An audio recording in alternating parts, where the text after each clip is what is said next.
Hello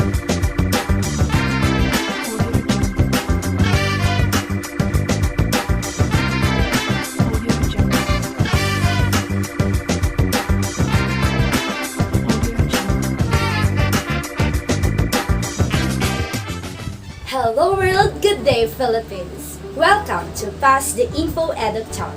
I am your host, Queenie Jane and Vitantes. For today's show, we will have the opportunity to meet and speak with the lovely college students who are currently studying at Northeastern College. Before I introduce them, let me start first by introducing the topics and then later our guest will explain them one by one. So now, the topic that we are going to discuss today are number 1, multicultural and global literacy, number 2, social literacy or eco-literacy, number 3, media literacy or digital literacy, number 4, financial literacy, and lastly, number 5, arts and creative literacy. I won't last much longer. Let us all welcome our guest who came from the education department and now is currently taking the primary education, Miss Kimberly Gawat and Miss Joan Alumbria Miguel. Let's give them a round of applause. So now, I would like to ask Miss Kimberly. A while ago, I mentioned the different topics. Miss Kimberly, can you give us a brief explanation about multicultural and global literacy for us so that we can understand better and more especially with the students watching us today? Multicultural literacy, it is the ability of an individual to understand and appreciate the parallels and differences between customs, values, and beliefs of your culture from different cultures. As a future educator, students are taught to process and understand ideas and information in various ways depending on their cultural. It means that we teachers may need to adapt their own culture. Like, we include variety of books about different cultures to learn the students. That's amazing, Miss Kim. So the next topic that our guest will discuss is about social literacy and eco-literacy. And the one who will share her knowledge with us is none other than Miss Kimberly Gawat. Social literacy, it involves our social skills, organizational skills, and communication skills. It is our ability to connect effectively with those around us. We can learn this literacy through interaction between ourselves or interaction with others. Eco-literacy refers to our ability to understand the natural system that make life on Earth. It is the power that comes from the knowledge and consciousness of how nature's living systems operate. Why social literacy is important and what are the characteristics of an eco-literate person? As a student, it is important because social literacy aims to appeal students' interests and needs. It helps us to develop our ability to communicate as well as listening to opinions and thoughts of others.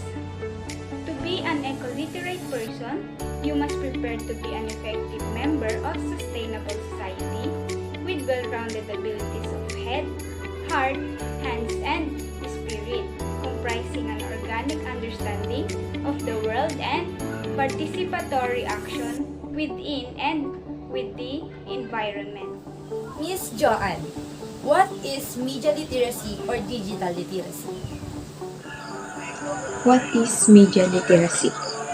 When we say media literacy, it is the method that enables people to access, critically assess, create, or influence media are referred to as media literacy. There is no one-size-fits-all approach to media literacy. What is information literacy? Information literacy. Information literacy is defined by the Association of College and Research Libraries as a collection of integrated competencies involving the reflective finding of information, the comprehension of how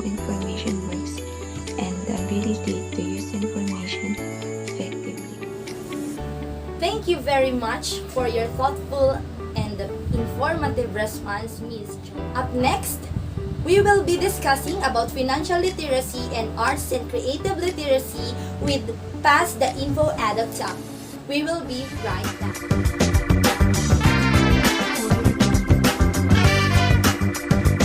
Welcome back to Pass the Info Eductalk. This time, we still have two guests who will join us today to share with us more knowledge. Let us all welcome our guests who also come from the Education Department, Ms. Aprilyn Jaime and Ms. Mayan Sarmiento. Let's give them a round of applause. Ms. Aprilyn, in your own perspective, what is financial literacy and why is it important?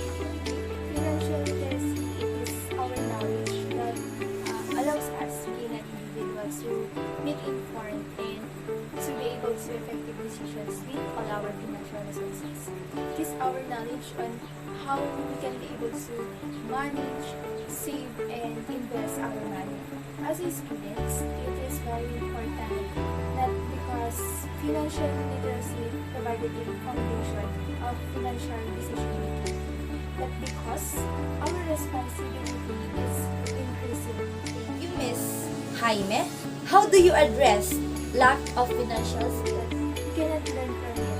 But just like what I said a while ago, there are various ways or tips to improve our or your knowledge about the financial managing. But also to always remember that always set a plan or goal before you spend your money for be able to spend it accordingly. Miss Anne, why arts literacy is important to every student? So as a student, art literacy is important nowadays. Being able to express your individuality through the arts can develop your sense of identity and through this your self-esteem. Engagement with the arts literacy also allows the student to appreciate and understanding the different cultures and values of our very diverse society. It has been said that the arts become the shared link, the glue that shapes our understanding of how we see ourselves and each other. And as a future educator, would you able to help your learners to improve their arts and creative literacy?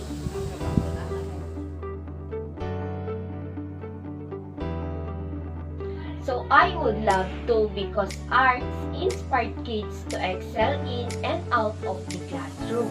It helps students to stay in school, increases motivation, improve attitude and attendance, and improve academic performance. Also, it allows children to be active in literacy. It allows children to explore their imagination. And I would able to help also my learners in creativity literacy because it motivates the kids to learn also. And I believe what Sir Ken Robinson said that creativity is important now in education as literacy and we should treat it with the same status. Thank you very much for accepting our invitation and also for sharing with us the idea. It is a well-detailed information that can help us to understand more about topics that students need to know and understand. That's all for this time. Here is where our program ends. I hope you've learned something. Again, I am your host, Queenie Jane M. Bitantes, leaving a message by Albert Einstein. Education is not the learning of facts, but the training of the mind to think. Thank you.